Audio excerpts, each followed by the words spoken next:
அஸ்ஸலாமு அலைக்கும். நீங்கள் அனைவரும் இறைவனுடைய அருளால் நன்றாக இருப்பீர்கள் என்று கருதுகிறேன். ஒரு முக்கிய செய்தி தினமணி பத்திரிகையில் வெளிவந்திருக்கிறது. இதை படிக்கிறேன், கேட்பீராக. உலகம் உயர்கல்வி பயிலும் வெளிநாட்டினருக்கு 4 ஆண்டுகள் மட்டுமே அனுமதி. அமெரிக்கா. தினமணி செய்திச் சேவை. அமெரிக்காவில் உயர்கல்வி மேற்கொள்ள குடியேற்றத்துக்கு அல்லாத எஃப் வகை நுழைவு இசைவில் வரும் மாணவர்கள் அதிகபட்சம் 4 ஆண்டுகள் மட்டுமே தங்கி படிக்கும் வகையில் நுழைவு இசைவு நடைமுறைகளை அமெரிக்கா கடுமையாக்கியுள்ளது. இதனால் இந்திய மாணவர்களே அதிகம் பாதிக்கப்பட வாய்ப்புள்ளதாக கூறப்படுகிறது. அமெரிக்காவுக்கு மக்கள் பரிமாற்ற திட்டத்தின் கீழ் வருபவர்கள் மற்றும் பத்திரிகையாளர்களுக்கான நுழைவு இசைவு விசா விதிமுறைகளையும் அமெரிக்கா கடுமையாக்கியுள்ளது. இதன் மூலம் அரசின் கண்காணிப்பு ஏதுமின்றி கால வரம்பின்றி அந்த நாட்டில் தங்கியிருக்க அனுமதிக்கும் பல ஆண்டு கால கொள்கை முடிவுக்கு கொண்டு வரப்பட்டுள்ளது.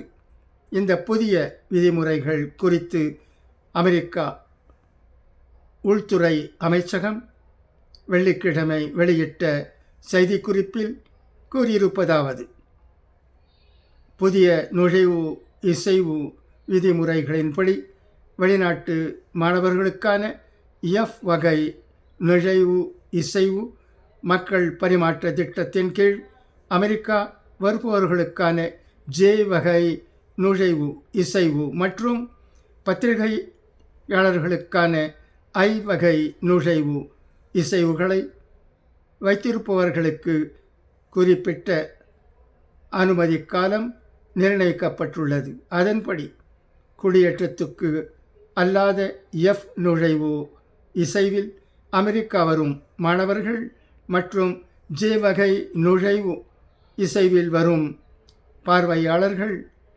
ஆகியோருக்கு அவர்களின் படிப்பு காலம் அல்லது திட்டத்தின் கால அளவுக்கு அமெரிக்காவில் தங்கியிருக்க அனுமதி வழங்கப்படும். ஆனால் இந்த கால வரம்பு 4 ஆண்டுகளுக்கு மிகாமல் இருக்க வேண்டும் என்ற வகையில் மாற்றியமைக்கப்பட்டுள்ளது. மேலும் எஃப் நுழைவு இசைவு வைத்திருப்பவர்கள் தங்களின் படிப்பை முடித்த பிறகு சம்பந்தப்பட்ட கல்வி நிறுவனத்திலிருந்து வெளியேறவோ அல்லது வேறு கல்வி நிறுவனத்துக்கு மாறவோ மற்றும் தங்கள் குடியேற்ற நிலையை மாற்றிக்கொள்ள அனுமதிக்கப்பட்டு வந்த 60 நாள் கால அவகாசம் புதிய விதிமுறைப்படி 30 நாள்களாக குறைக்கப்பட்டுள்ளது. தற்போதைய நடைமுறைப்படி மாணவர் நுழைவு இசைவில் வருபவர்கள் படிப்பு காலம் முழுவதும் அமெரிக்காவில் தங்கியிருக்கலாம் என்பதோடு விருப்பத் தேர்வு சார்ந்த செய்முறை பயிற்சி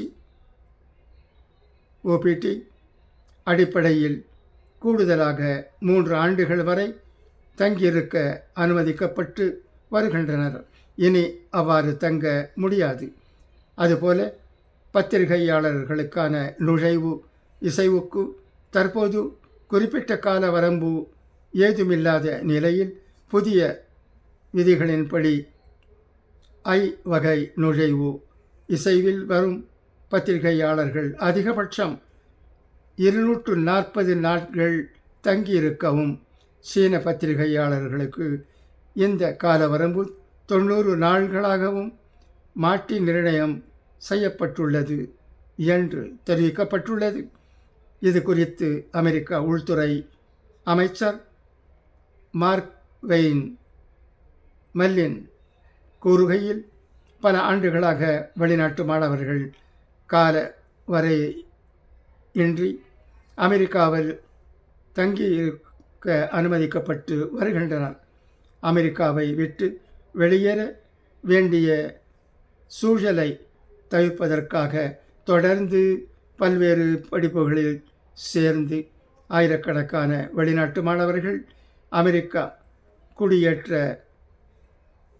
நடைமுறைகளை தவறாக பயன்படுத்தி வருகின்றனர்.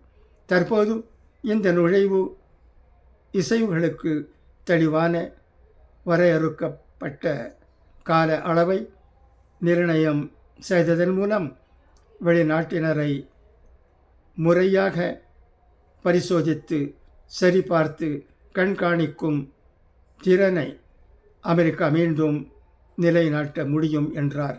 அமெரிக்காவில் குடியேற்றம் அல்லாத நுழைவு இசைவு மூலம் ஏற்கனவே படித்து வரும் வெளிநாட்டு மாணவர்கள் தானாக இந்த புதிய விதிகளின்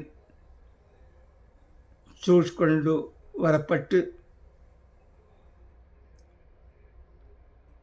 அமெரிக்காவில் அவர்கள் தங்கியிருப்பதற்கான அதிகபட்ச காலம் 4 ஆண்டுகளாக நிர்ணயிக்கப்படும்.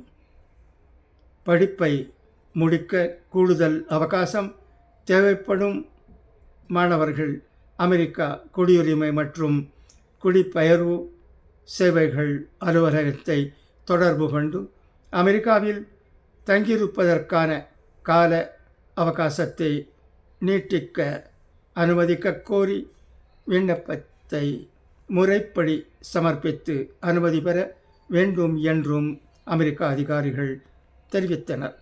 இந்திய மாணவர்களுக்கே அதிக பாதிப்பு. அமெரிக்காவின் இந்த நடவடிக்கை காரணமாக இந்திய மாணவர்களே அதிகம் பாதிக்கப்பட வாய்ப்புள்ளதாக தெரிகிறது. ஓப்பன் டோர்ஸ் அமைப்பின் 2025ஆம் ஆண்டு அறிக்கையின்படி 2024-2025 கல்வியாண்டில் அமெரிக்கா கல்லூரிகள் மற்றும் பல்கலைக்கழகங்களில் 3,63,019 இந்திய மாணவர்கள் உயர் கல்விக்காக சேர்ந்துள்ளனர். இது முந்தைய ஆண்டை காட்டிலும் 9.5% கூடுதலாகும்.